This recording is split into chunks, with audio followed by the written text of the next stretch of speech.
નમસ્કાર, આપ જોઈ રહ્યા છો TV9. હું છું હાર્દિક મોદી. સમાચારોની શરૂઆત સૌથી પહેલા એ સવાલ અને એ વાતથી કરીશું જ્યાં અગ્નિકાંડ નહીં પણ હત્યાકાંડ હતો.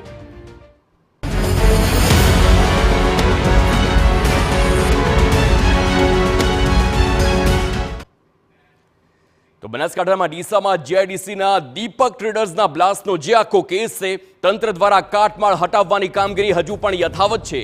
ઘટના સ્થળે હજુ પણ ઘાતક વિસ્ફોટકોનો મોટો જથ્થો પડ્યો છે.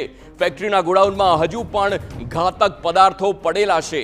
ઘાતક વિસ્ફોટકોના કારણે જ આ 21 નિર્દોષોનો જીવ ગયો છે. આરોપીઓ વિરુદ્ધ તંત્ર એક્શન મોડમાં છે.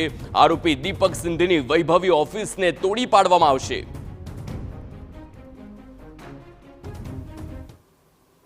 ડીસામાં જીઆઈડીસીમાં ગેરકાયદેસર ફટાકડાની ફેક્ટરીમાં બ્લાસ્ટ થયો, 21 લોકોના મોત થયા અને આ મોતને જવાબદાર તંત્ર છે. ત્યારે હું દ્રશ્યો બતાવીશ કે આ જે મોતનો સામાન છે તે હજુ પણ અહીંયા મોજૂદ છે. જે પ્રકારે અહીંયા આ જે કહેવાય કે આ વિસ્ફોટક સામગ્રીઓ એટલે કે એક પ્રકારના જે બોમ્બ છે એ આ બોમ્બ બનાવાતા હતા અને આ બોમ્બને લઈને જે પ્રકારે આ વિસ્ફોટકની અતિ વિસ્ફોટક સામગ્રી છે એ અહીંયા તૈયાર થતી હતી. હું દ્રશ્યો બતાવીશ કે અહીંયા આ જે પ્રકારે અહીંયા આ બ્રાન્ડ કોઈ પણ પ્રકારની બ્રાન્ડ નથી અને તેના આ જે વિસ્ફોટ છે તે આ વિસ્ફોટક પદાર્થો છે અને આ પદાર્થોને જે પ્રકારે તમે જોઈ શકશો દ્રશ્યોમાં કે આ જે કયા પ્રકારના વિસ્ફોટક પદાર્થો અહીંયા ઉમેરાતા હતા, જેને કારણે અત્યારે તંત્ર તો બદનામ થઈ રહ્યું છે. પરંતુ જો આ પ્રકારનો વિસ્ફોટ હવે અહીંયા થશે તો શું પરિસ્થિતિ થશે? એટલે કે આ આરોપીઓ છે તેઓએ જે પ્રકારે જે મૃત્યુકાંડ થયો છે, પરંતુ આ મૃત્યુ નહીં પરંતુ હત્યાકાંડ કહી શકાય.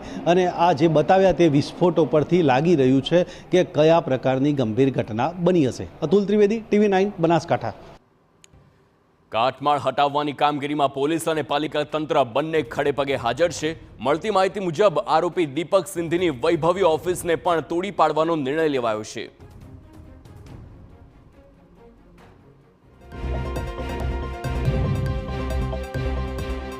ડીસા જીઆઈડીસીમાં જે ગેરકાયદેસર ફટાકડાની ફેક્ટરીમાં વિસ્ફોટ થયો, ગઈકાલે જે દ્રશ્યો હતા અને જે પ્રકારે 21 લોકોના મોત થયા છે, ત્યારે આજે બીજા દિવસે પણ જે પ્રકારે અહીંયા કાટમાળ હટાવવાની કામગીરી ચાલુ છે. જે પ્રકારે અહીંયા જે તંત્ર છે અથવા જો તંત્રના અધિકારીઓ અને જે પોલીસ જવાનો સાથે અહીંયા કાટમાળ હટાવવાની કામગીરી ચાલુ છે.